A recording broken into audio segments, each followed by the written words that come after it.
Welcome.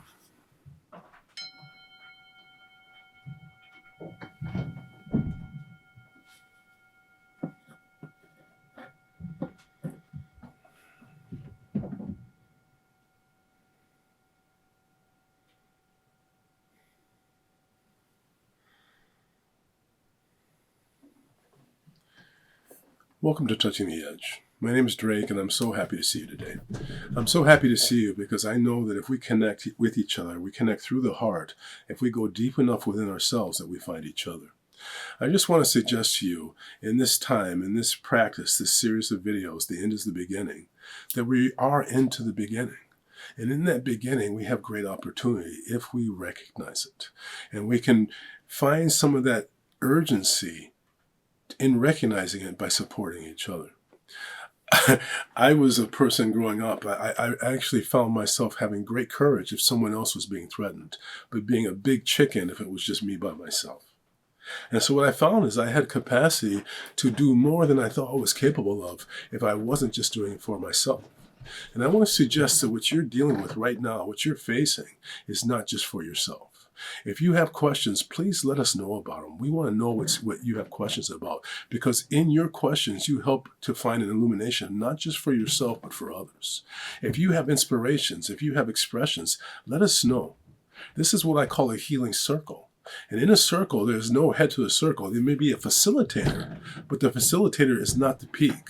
It's just another part of the circle. We are all here to support and teach each other.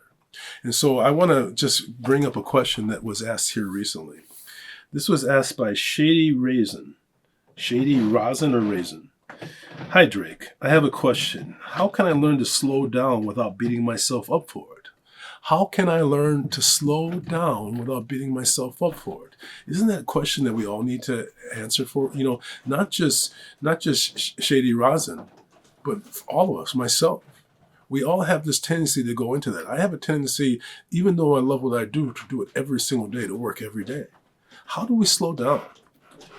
Over Christmas, I slowed down quite a bit, but felt restless and exposed to negative news because I wasn't occupied with something. That's an interesting statement. Over Christmas, I slowed down quite a bit, but felt restless and exposed to negative news because I wasn't occupied with something. There's an underlying supposition there, that's really kind of profound. That by slowing down and feeling restless, that there is automatically the exposure to negative news. So it's almost as though the news is a way of sort of maintaining something, of keeping ourselves occupied when we aren't occupied. That's something right there I want to suggest that maybe it's not what we need to do. We want to be aware of the importance of balancing the inner and the outer world. And your best way to be effective in supporting what's going on in the outer world is to balance your inner and the outer world. That means when you feel the charge, recognizing that your primary challenge is not what's going on, but the way you feel about what's going on. And in that challenge, it's not just about how you feel about what's going on, but how you feel about how you feel about what's going on. That's the way that I overcame or shifted my relationship to panic attacks, by realizing that I needed to get to that point where I could find a neutrality about the way I felt about it. Getting all the way back to that point that you can shift the secondary emotion. And if you can shift the secondary emotion, you change your relationship to the primary one. If you can get to the point of being at peace with feeling anxiety, you shift your relationship to anxiety. I think it's very interesting. When I started my practice, I had this idea that coming to peace would be like a day at the beach. But it's actually, in my experience, not like that. It's really something more profound than that. It's actually this realization that what coming to peace is for you where you're at. It's about you coming to peace.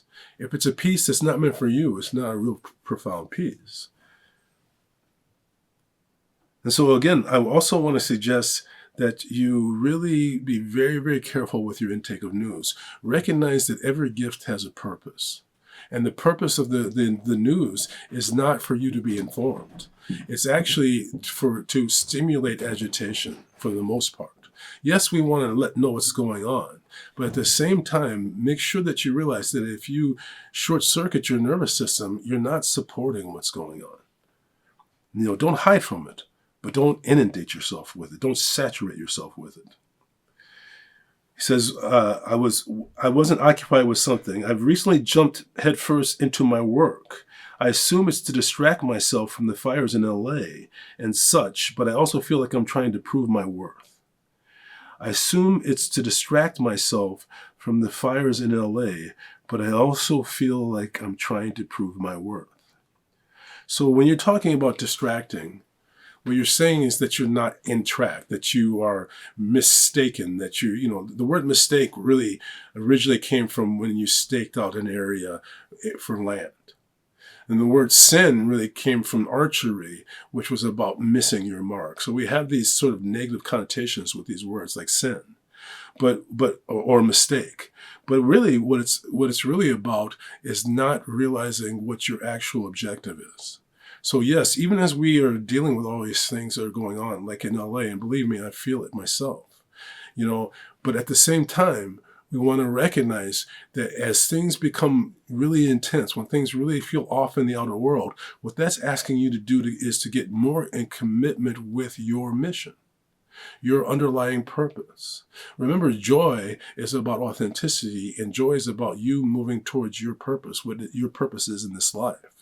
And that purpose is really to grow to understand yourself better so that you can relax and allow that purpose to manifest itself rather than try to force it to happen. So, and also, again, about proving our worth, it's very interesting to me.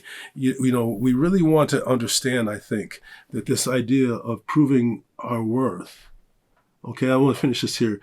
Subsequently, I've dislocated a rib. My body is saying no. I think I may be moving too quick. Any thoughts would be appreciated. Well, I have wholeness, thoughts, but a wholeness beyond that. Again, it reminds me of being in a situation when I was with an elder of mine, and when I was a child, and it was brought to a store, and this person we went to the clerk, and this elder says to the clerk, "Can you tell me where the Fat Boy section is?" And in this moment, I felt this profound humiliation. It's something that struck me now. And even now, there are moments when I'll be in situations where I'll be really reactive because it's a situation that reminds me of when I would get cussed out or something as a child. And so what I'm suggesting to you is that it's really important for us to recognize that it's really important that we create an environment that if there's a child there, that they know that they're wanted and needed. When we talk about needing to prove our worth, on some level, what we're saying is that some part of us doesn't feel that this childlike self is worthy of being present. I want to suggest to you that one of the most important things is to bring brightness from your heart and from your face. You have to have this relationship with your life. If you don't love your life, you're not loving yourself. And so what I'm suggesting is I'm asking you to say yes, enthusiastically yes, to yourself exactly where you are. Develop this patience. Slow down to speed up. If you feel like you're not, we want to recognize this feeling of being at the edge of the chair, like we always have to do something. And when we are like that, it's like trying to get out of an exit, all these cars at the same time, it all gets blocked. Relax, slow down. Recognize that when you are coming back and sitting back, when you're slowing down and getting back into your seat, what you're sitting into is that expression, I am. I want to suggest to you that you create this relationship to that practice. I am. Say it consistently. Get present to any subtlety. I am.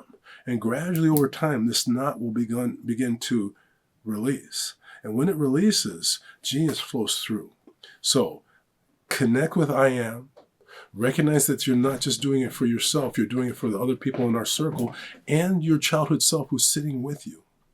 Be in that authentic place and recognize that in loving yourself, you're loving the whole, you're loving the Sangha. And what we really need right now is your radiant love. Say yes, you can do it. Thank you so much. I really appreciate you asking that question. Anyone else, please. This is my perception. I might be wrong. What's yours? I'm going to ring the bell. I'm going to ask you to listen carefully. Here we go.